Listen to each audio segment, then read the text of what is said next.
बिस्मिल्लाहिर्रहमानिर्रहीम। देखने और सुनने वालों को जायका सबका पर अस्सलामु अलैकुम वरहमतुल्लाहि वबरकातुहू। उम्मीद है आप सब ईमान और सेहत की बेहतरीन हालत में होंगे। आज की अच्छी बात फरमाने मुस्तफ़ा सल्लल्लाहु अलैहि वसल्लम है, हर चीज़ की सफाई है और दिलों की सफाई ज़िक्र खुदा है। आज एक डेज़र्ट की रेसिपी लेकर हाज़िर हुई हूँ जो थोड़ी खट्टी भी होती है और मीठी भी होती है और बहुत मज़ेदार भी होती है। तो उसको शुरू करने से पहले बता दूँ, इसके दो नाम हैं, पैना कोटा भी कहते हैं और पन्ना कोटा भी कहते हैं। तो चलें इसे स्टार्ट करती हूँ। एक पैन ले लिया है दूध बॉयल करने के लिए। इसे चूल्हे पर बाद में रखना है, पहले सारी तैयारी यहीं पर कर लेना है। तो ये मैंने दूध ले लिया है, 125 ml है, यानी कि हाफ़ कप। ये दूध मैंने पैन में डाल दिया है। अब मैं सेम क्वांटिटी में क्रीम भी इसी पैन में शामिल कर दूंगी। तो क्रीम कोई सा भी आप डेयरी का ले सकते हैं। तो मैंने इसे टेट्रा पैक वाला लिया है और उतनी ही पैमाइश का लेकर के दूध के साथ शामिल कर दिया है पैन में। क्रीम पूरी तरह से मैंने निकाल लिया है। 2 टेबल स्पून इसमें चीनी जाएगी, पिसी हुई। अगर आप इसे ग्रैनुअल वाली चीनी लेंगे दानेदार, तो उसे घुलने में काफ़ी टाइम लग जाएगा, जबकि ये डेज़र्ट बहुत जल्दी बनता है तो इसमें पिसी हुई चीनी ही जाती है। इसे मैंने अच्छी तरह विस्क से मिक्स कर लिया है और साइड करके रख लिया है। एक और तैयारी साथ ही करके रखना है, ये है चाइना ग्रास।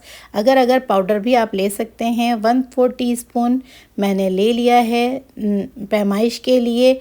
इससे 2 स्पून लेवल्ड चाइना ग्रास मैंने ले लिया है। साथ ही जितना चाइना ग्रास लिया है उतनी ही पिसी हुई चीनी भी ले करके एक प्याली में अच्छी तरह से मिक्स करके रख लिया है। अगर आपके पास मेजरिंग स्पून ना हो तो 1/2 टीस्पून के बराबर आप चाइना ग्रास ले सकते हैं। अब मैंने इसे लो फ्लेम पर चूल्हे पर रख दिया है, ज़्यादा तेज़ फ्लेम पर नहीं रखना है और इसे कंटिन्यूसली चलाते रहना है। 3 से 4 मिनट लगेंगे इसे बॉयल आने में। ये देखें बॉयल आ चुका है, अच्छी तरह से मैंने मिक्स कर लिया है और चूल्हा बंद कर दिया है। अब इसमें ये तैयार पाउडर चाइना ग्रास और चीनी का मैंने इसमें शामिल कर दिया है। अब इसे अच्छी तरह से मिक्स कर लूँगी ताकि चारों तरफ वो पाउडर अच्छी तरह से पहुंच जाए। चूल्हा अब तक बंद है। जब इसे अच्छी तरह से मैंने मिक्स कर लिया है तो अब मैं इसका चूल्हा ऑन कर दूंगी और चूल्हा फिर से लो फ्लेम पे रखूंगी। ये देखें मैंने चूल्हा ऑन किया है और ये बॉयल आने का वेट कर रही हूँ। फ़ौरन ही बॉयल आ जाएगा। ये देखें बॉयल भी आ चुका है। इसे थोड़ी देर तक उबलते रहने देना है। जब ये महसूस हो कि ये थोड़ा गाढ़ा सा होने लगा है तब इसका चूल्हा बंद कर देना है और विस्क से इसे मुसलसल चलाते रहना है ताकि ठंडा भी हो जाए और साथ ही इसके ऊपर जो एक बारीक सी लेयर आ जाती है वो ना आए। तो इसे अब ठंडा करने के लिए मैं चूल्हे से उतार कर रख लूँगी और इसे थोड़ी थोड़ी देर में चलाती रहूँगी। ये देखें ये बैटर ठंडा हो चुका है। अब मैं इसे अच्छे से मोल्ड में निकाल लूँगी जो खूबसूरत सा भी हो। तो मेरे पास ये स्क्वायर शेप का एक छोटा सा प्याला है, बहुत ही प्यारा सा, तो मैंने इसमें डाला है। आपके पास अगर सिलिकॉन मोल्ड हो तो बेहतरीन हो जाएगा, उससे निकालना बहुत आसान होता है। मैंने इन 2 शेप्स के प्यालों में इसे निकाल लिया है। इसे फुल नहीं करना है, हाफ़ ही रहने देना है। और अब मैं इसे फ्रिज में 1 घंटे के लिए ठंडा होने के लिए रख दूँगी। जितनी देर में ये ठंडे हो रहे हैं, एक कंपोट स्ट्रॉबेरी कंपोट मैं बना रही हूँ। पैन ले लिया है मैंने और स्ट्रॉबेरीज़ को अच्छी तरह से धो लिया है। इसके धोने का एक प्रॉपर तरीक़ा है जो कि मैं आपको लिंक में दे दूँगी, देख लीजिएगा आप। मैंने स्ट्रॉबेरीज़ को बारीक बारीक चॉप करके पैन में शामिल कर दिया है और कुछ भी नहीं डाला है। 1 से 2 मिनट हो चुके हैं इसे पकते हुए। अब मैं इसमें 2 चम्मच रेगुलर चीनी को शामिल कर रही हूँ। स्ट्रॉबेरीज़ का टेस्ट कुछ बहुत खट्टे होते हैं और कुछ सिर्फ मीठे होते हैं, तो ये पकने के बाद ही अंदाज़ा होगा कि चीनी और कितनी शामिल करनी है। लेमन का जूस भी मैंने शामिल कर दिया है हाफ़, और इसे इसलिए डाला था ताकि इसमें क्रिस्टल्स ना बने।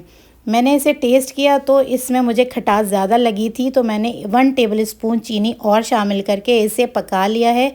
जब ये नरम हो गए थे तो मैंने चूल्हा बंद कर दिया है। अब स्ट्रॉबेरीज़ को ठंडे होने के लिए रख दिया है। जब तक मैं आपको दिखाती हूँ, ये देखें पैना कोटा अच्छी तरह से जम गया है। इसे उंगली से इसी तरह से दबा दबा के साइडों पे इसे मैंने सेपरेट कर लिया है। बहुत आसानी से ये सेपरेट हो गए थे और ये निकल गए। इसी तरह से आपने डीमोल्ड कर लेना है, एक अच्छे से खूबसूरत से बर्तन में निकाल लेना है। तो मैंने निकाल लिया और आप देखें मैं उसे फिंगर से थोड़े से पुश कर रही हूँ तो वो ब्रेक नहीं हो रहे हैं। इतना ही अच्छा उसे जमना चाहिए।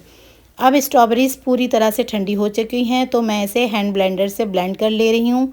आप इसे मिक्सी में भी ब्लेंड कर सकते हैं। अच्छी तरह से पीस लें। इस तरह से इसका एक फाइन सा पेस्ट बना लेना है। अगर पीसते हुए आपको ये पेस्ट गाढ़ा लगे तो थोड़ा सा पानी शामिल कर सकते हैं ताकि थोड़ा सा फ्लोई सा कंसिस्टेंसी इसकी बने।